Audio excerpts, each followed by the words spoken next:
All right. LSU, baby. Them Tigers. They're ready to get back in the mix. That would be the college football playoff. Good morning. Welcome in. We are the Out of Bounds Show. ESPN 105.9 The Zone. We're brought to you by Hartley Equipment in Gluckstadt. Mahindra Tractors. For those, 10, 20, 40 acres you need to manage. Hartley Equipment, Gluckstadt. Zero-turn lawnmowers. Exmark, Bad Boy, and Skag.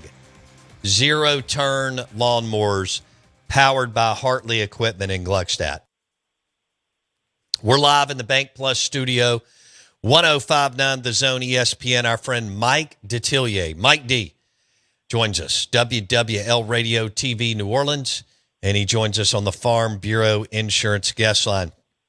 Mike, all the different news and notes and information and people you've talked to out of the LSU camp the last 3 weeks, what is the one thing that has jumped out at you as we head into the season? The defense is going to be considerably better because of them hitting the transfer portal hard. They're better up front along the defensive line and in the secondary. Their two starting safeties are both transfer portal guys. A.J. Halsey and Cooley comes in, to Marcus Cooley, North Carolina State guy. Halsey's from Houston. Both those guys basically walked on campus, stayed as starters. And then, getting better up front with Patrick Payton, with young man Jack Pyburn from Florida. They've recruited pretty good along the defensive line. Those guys are matured up there. Again, you got Whit Weeks and Hal Perkins at linebacker. So, man, you're going to be better on the defensive side of football. And this was not a good LSU defense the last 3 years, to be honest. And even the final year with Coach O, they weren't very good either. So I think what you're going to see is a much better defense from LSU. And Blake Baker, he's the right guy for this defense. And so that, I think, will be a big positive for LSU. Do you think, are you leaning LSU or Clemson in this one? Clemson. I'll always take the home team in a situation like that. I do think it's close talent-wise. They both have experienced quarterbacks and two real good ones in Klubnik and Nussmeier.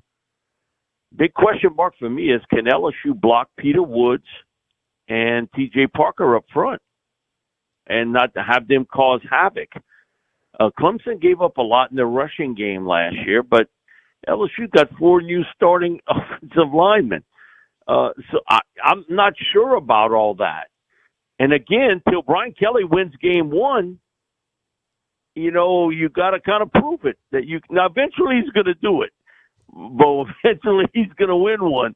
But man, it is razor close between these two teams, and I always think that home field advantage gives you a little bit of something extra. I agree with that, especially early. Fair enough. Mike Detillier on the Out of Bounds Show. However, Mike, and I know, at least Garrett has had a year starting under his belt, and he's been in some SEC road games. At least that's a positive for LSU that he's got a whole year under his belt, right? And played pretty damn well. Yeah, and, also, too, I'm always concerned about the center position for any college team because they're the orchestra leader up front. And they brought in Braylon Moore, who was at Virginia Tech. He was a starter there. So he's not going to be intimidated, being on the road because he's been there, done that. But the two guard spots, and, you got 2 new starting tackles now, Emory Jones and Will Campbell are in the NFL. So, man, for LSU, it's a tough start, and you can make a strong argument about this. Clemson's the toughest team LSU will play all year long, and LSU will be Clemson's toughest opponent all year long in the regular season. Fair enough. I guess Bama or Clemson is what you're thinking, right? I think, yeah, just because of the history with LSU and Alabama, and it hadn't been great for LSU. So that's always going to be tough. But thank God they don't have to play Jalen Milroe no more. I saw him in Seattle, so his eligibility's up. But that dude, man, and one day he's going to go into College Football's Hall of Fame. And, I know a couple people that are involved with Jalen agent-wise. And I told him, all you got to do is pick out the 3 years that he played against LSU. I mean, it was like two-hand touch. And even there, if it was flag football, he'd have scored every time. I mean, they barely put a glove on him. You don't have to play him. And I think that's the big question.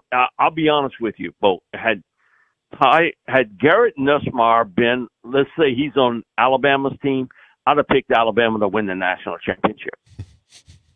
I think they're that good. But we know anything about Ty at this stage? He's not seen a lot of action. And how he reacts to a big game situation. You can say, well, I'm on the sidelines, I was watching, I've looked good in practice. Man, that ain't like playing. It's not like playing in those big games. And I think Alabama's going to be really good this year. But in those tight games, can Ty, make things happen in the passing game because they loaded that wide receiver. They got a really good offensive line. Got a bevy of backs, even though they lost one for 6 to 8 weeks with a shoulder injury. But, man, defensively, they are really good, too. It's just going to be about the quarterback spot. Okay. Yeah, I think Bama's going to bounce back, Mike D. I think they're going to I like their schedule. I think they're going to the college football playoff at 10-2. And I think getting Ron Grubb back, he spent the year with the Seattle Seahawks, as you know. And I think Kalen DeBoer getting Ron Grubb back as his offensive coordinator, and Ty is more of what they want at the QB position, even though Milroe was very talented. I think that's a good recipe for success. Now, with LSU, I think your offensive coordinator is super weak. And, Denbrock or whatever that went back to Notre Dame, he was a hell of an OC. And I don't think Brian Kelly is staffed quite at the level that he should. But you've got so much talent, they may be able to overcome it. So we'll see. Well, I agree with you on Denbrock. He was an unsung guy here, especially year one with Brian Kelly. I think a lot of people forget this team went to the SEC championship game. Yeah. And it was Denbrock who sort of got the sander and smoothed out a lot of the rough spots in Jaden Daniels' game. Even Jaden brings that up, that Denbrock played a big part in that, in helping him develop as a quarterback.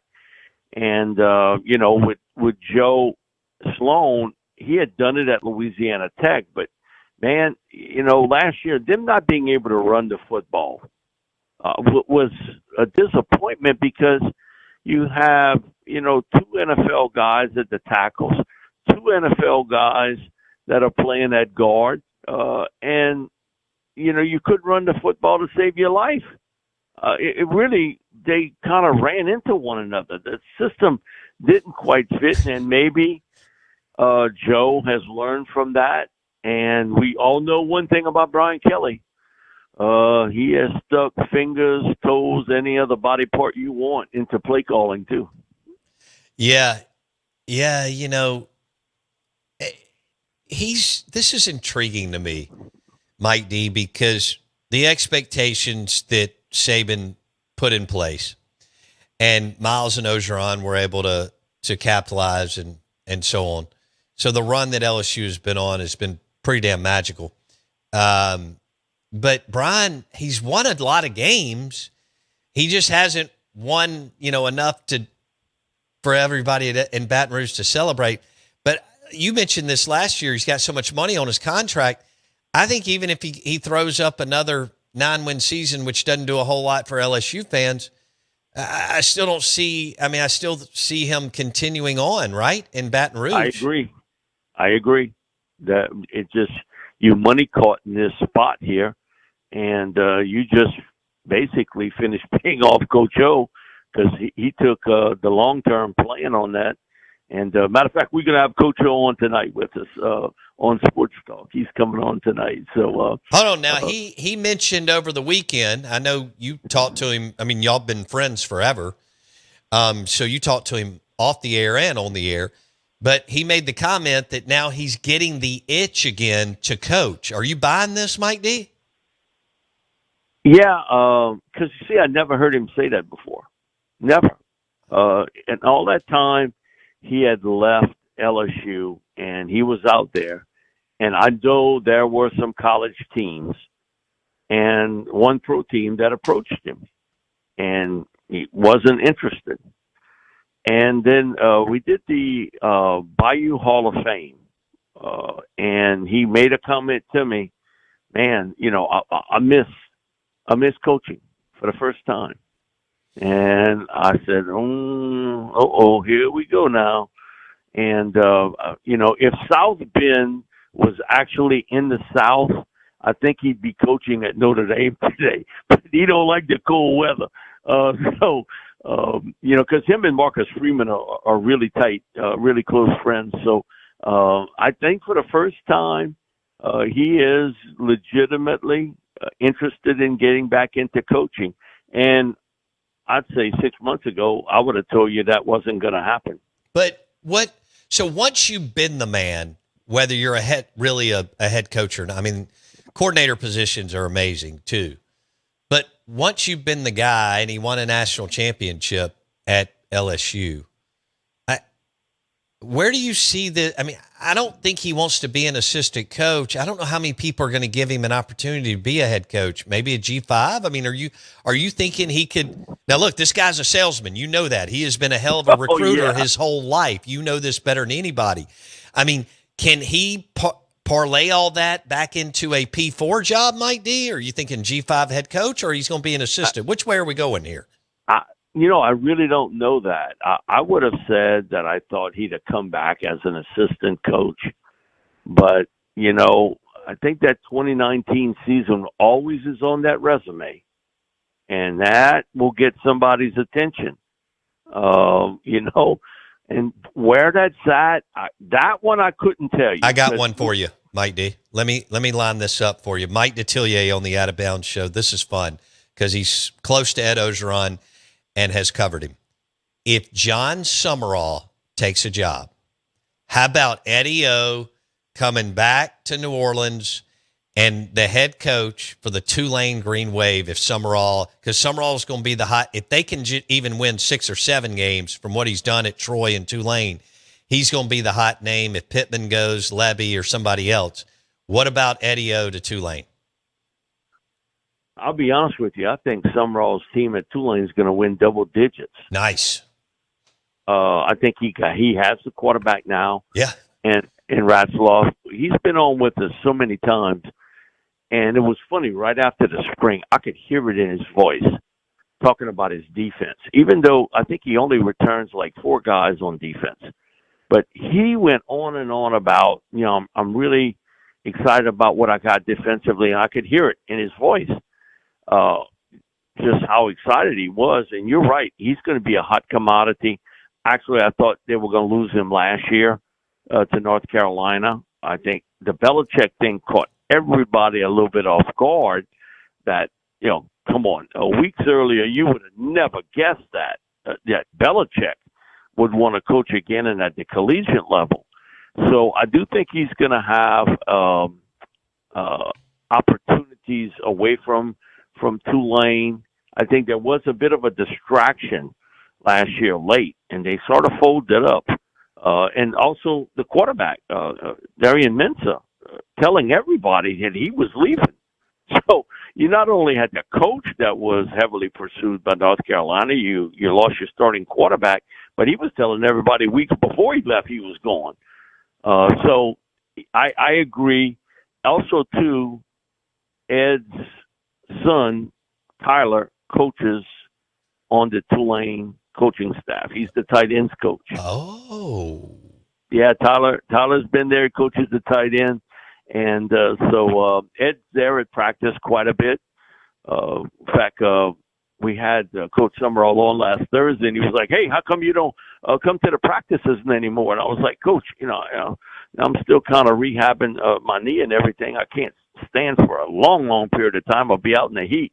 And he's like, "I let anybody in practice." Coach Orgeron and Bobby April, who longtime special teams coach who went to Tulane, they were there that day. So I got where he was going with it. But yeah, it would be an interesting deal. He knows the area. Man, he can recruit. Good Lord. You talk about a guy who's relentless in recruiting. And I've had guys from on the Bayou that he recruited, and they were getting calls in Texas from Coach O like 3:30, 3:45 in the morning. He when he wanted somebody, he really wanted them, and man, he was relentless in recruiting. Again, he's got to build a good staff, and I think he learned that 2019 team when he had Steve Ensminger, Joe Brady, that offensive staff was really good. I mean, you had talent, but the coaching went along with it. And then when Brady left and they had to change the defensive coordinator, no Dave Aranda anymore, he wasn't the same coach.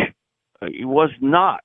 And I think he learned from that. They had talent at LSU.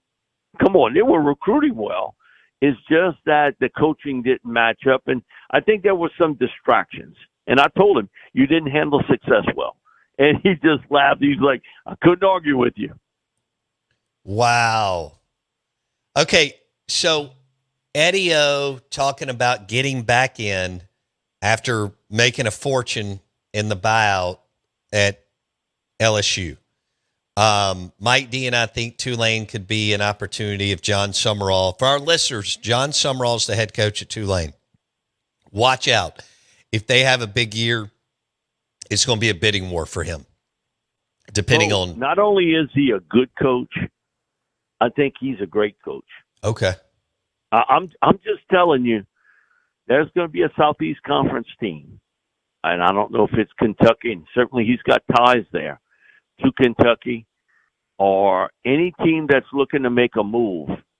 Man, he's got the personality, and now look what he did at Troy, and look what he's done at Tulane. He is going to be a super hot commodity. But I think he learned from last year in this kind of footsie stuff with North Carolina, kind of pick your spot that you want to go to. Because a lot of times coaches leave and they say, well, it's money. And listen, money's always going to be there for a coach of his ilk, but the right fit. And I think for Sumrall, that's the right one. He's a great recruiter.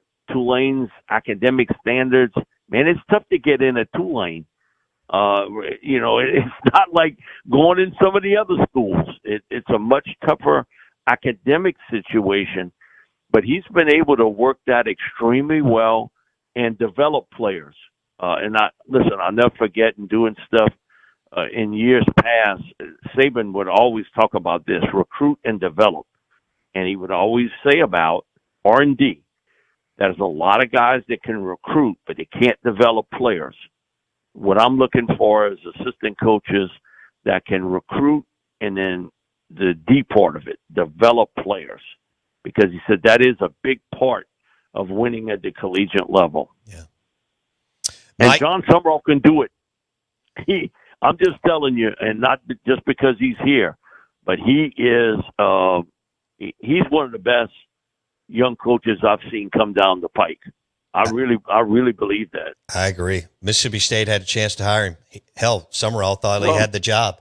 And so we'll see what happens with Levy in year two. But Sumrall will be, courted. We'll see what happens in Arkansas.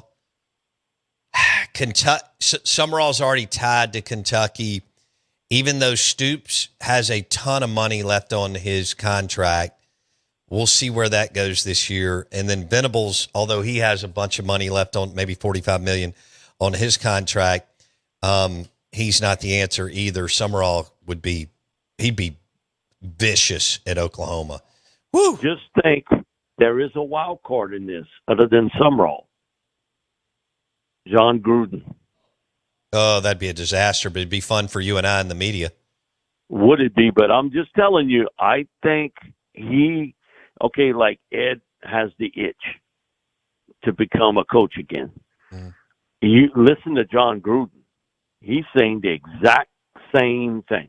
Mm-hmm. The exact same thing. And it's hard.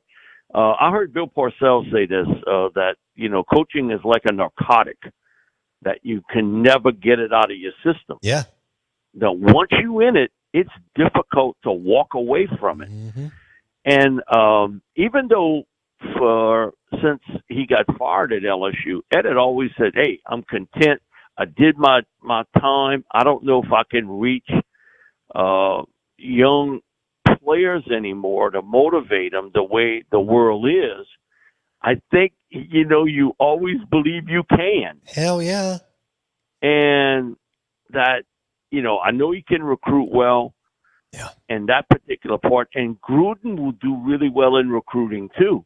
Man, listen, if Belichick can do it, I know John Gruden can do it. And anytime John Gruden would walk into someone's home, he don't have to give them a card to tell them who he is. No. Okay? They got some coaches, if they walk in somebody's living room, they got to introduce themselves. Here's the thing about Coach O and John Gruden. They don't have to do it. No. Everybody knows who they are. Yeah. Look, I Coach O in the right situation could work. I don't see how he can be an assistant coach after being a head coach, but maybe.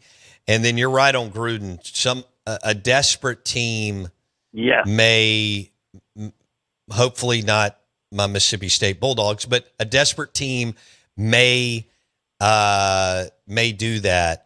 Man, North Carolina and Mississippi State whiffed big, not hiring Jon Sumrall, but and North Carolina had Dan Mullen or Jon Sumrall teed up, and they went with Belichick. But we'll see how it all. Again, it's going to be fun for people like Mike and I because we get to cover it, follow it, and see what they can and can't do.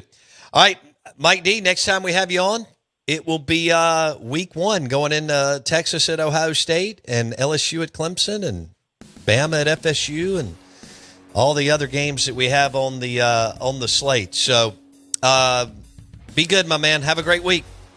Thank you both. Let's say the Lord keep me alive that I can watch it at week 1, okay? Because that's the big thing. Man, we've waited so long for football to come back, and it's right there for us.